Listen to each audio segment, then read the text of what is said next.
রাব্বুল আলামিন এই আয়াতের মধ্যে দুনিয়ার মানুষের গন্তব্য ঠিক করে দিয়েছেন। কি ঠিক করে দিয়েছেন? গন্তব্য। আচ্ছা আপনারা আমাকে বলেন তো, আমি আপনাদেরকে যে কথা নিচ্ছি আমার কাছে খুব খারাপ লাগতেছে। মুরব্বী মানুষ আপনারা, আমারে ছোট পোলাপান দেখছেন, এরপরও ওয়াজের খাসলতে তবিয়তে একটু বলতে হয়। একটু জিজ্ঞেস করলে কথা বললেন, পারবেন না ইনশাআল্লাহ?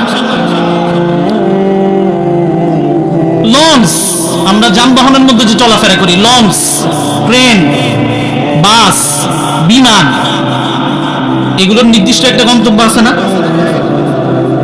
ঢাকা থেকে লঞ্চ বরিশালে যাবে, এটা তার গন্তব্য। বরিশাল থেকে লঞ্চ ঢাকায় যাবে, এটা তার নির্দিষ্ট একটা কি গন্তব্য। আচ্ছা আপনারা আমরা বলেন, যেই লঞ্চটা ঢাকা থেকে বরিশাল যায় বা বরিশাল থেকে ঢাকা যায়, এই লঞ্চটা কি ভোলায় চিটায় নিয়ে যাওয়ার ক্ষমতা নেই? কেন যায় না? এটা তার গন্তব্য না, এটা তার গন্তব্য না। তেমনি ভাবে একটা ট্রেন, তারও নির্দিষ্ট গন্তব্য আছে। সে কুমিল্লা থেকে ঢাকা যাবে, সে কুমিল্লা থেকে ফেনীতে যাবে না। কেন? তার গন্তব্য এটা নির্দিষ্ট গন্তব্য।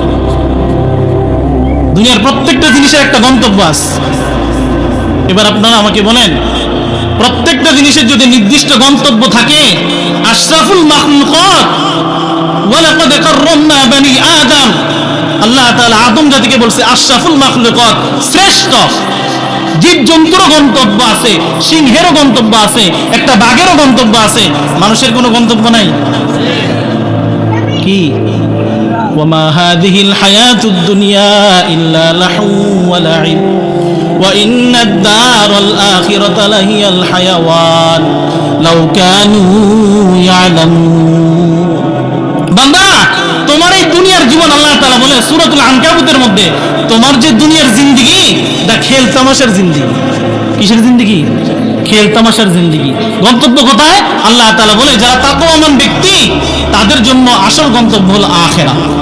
তাহলে বলেন আমাদের গন্তব্য কোথায়? আখিরাত।